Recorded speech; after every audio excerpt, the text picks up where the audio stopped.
Ladies and gentlemen, welcome to the cinematic equivalent of stepping on a Lego brick barefoot.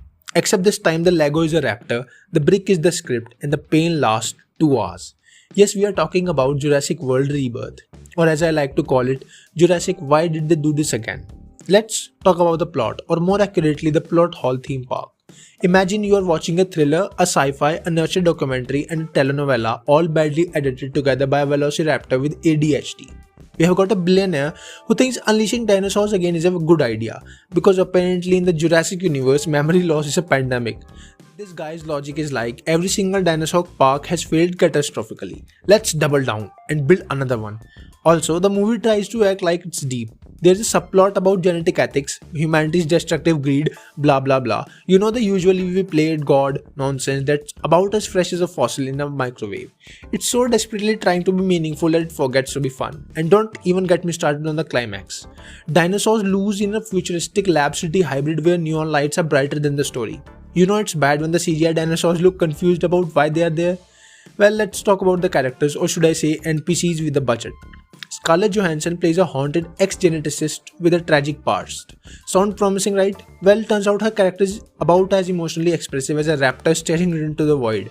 Then there's the teenage hacker sidekick, who is clearly here for Gen Z representation. He makes TikTok jokes while running from death and somehow still has better survival instinct than every adult in this movie. Oh, and let's not forget the evil corporate villain who might as well twirl a mustache and yell "I love money" every time he speaks. These people aren't characters, they are walking cliches cosplaying as human beings. Their chemistry, imagine mixing vinegar, baking soda and awkward silence, that's the emotional tone of every scene. If you haven't ever wanted to hear lines like "we were never meant to control nature" delivered with this urgency of someone ordering coffee, this film is for you. The script feels like it was written by a chatbot trained only on previous Jurassic Park movies. Characters just blurt out exposition like it's a school project they forget was due. There's no subtext, no subtlety, just monologues that sound like rejected TED Talks. The emotional scenes, one character literally says, "I don't want to lose you again," and it hits with the emotional weight of a soggy tissue. Hey, if you're still watching and haven't been eaten by a plot hole, I gotta ask, what do you think? Drop a comment below if you think Jurassic World should have stayed extinct, or if you secretly like this mess and want to defend it. I'm ready to fight. Now let's get back to roasting this fossilized film. You would think so Jurassic movie could at least get the dinosaurs right, but no. We have got genetically modified super predators again. Remember the Indominus Rex? Now imagine that but shinier and somehow less threatening. These dinos don't hunt. They show up like surprise party guests. There's one sequence where a velociraptor sneaks into a hospital wing. Why? Who knows it? It just felt like the script needed drama. Also, apparently the dinosaurs can sense fear. Because that's what happens when science meets plot convenience. Every dinosaur scene is just noise and motion with zero tension. And you don't feel scared, you feel bored, and that's the real tragedy here. How do you make a T-Rex boring? The pacing is a hot mess. One moment we are in a jungle, then a lab, then underwater, then suddenly it's a courtroom drama. Director Gareth Edwards tried to ground the film with realism but ended up grounding it completely like an airplane stuck in traffic. The movie tries to be scary but fails to commit. It tries to be emotional but forgets to write emotions. It tries to be epic but just ends up loud. There's no build up, no payoff, just noise, CGI and the faint sound of Steven Spielberg crying in the distance.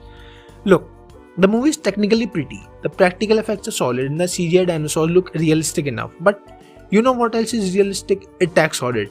That doesn't mean I want to watch it for 2 hours. Every shot is either too dark or oversaturated. The color grading makes it look like Zack Snyder directed in an episode of Animal Planet. Explosions happen just because.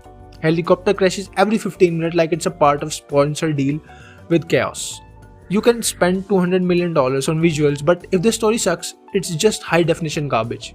You know the iconic Jurassic Park theme, that majestic melody that gives you goosebumps? Yeah, this movie sprinkles it in like expired seasoning.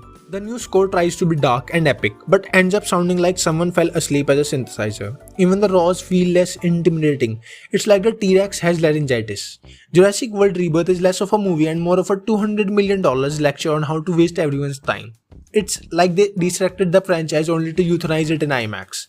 This film didn't need a sequel. It needed a fossil brush and a respectful burial. But to be fair, the practical dinosaur effects are genuinely cool and Johansson deserves the only heartbeat in the cinematic coma. If you enjoyed this roast, like the video and subscribe for more savage reviews and drop a comment telling me which part of this dino disaster made you lose hope in humanity the most. Or don't, you're probably still in shock of what the hospital raptor scene was. Catch you in the next. Stay extinct. Peace.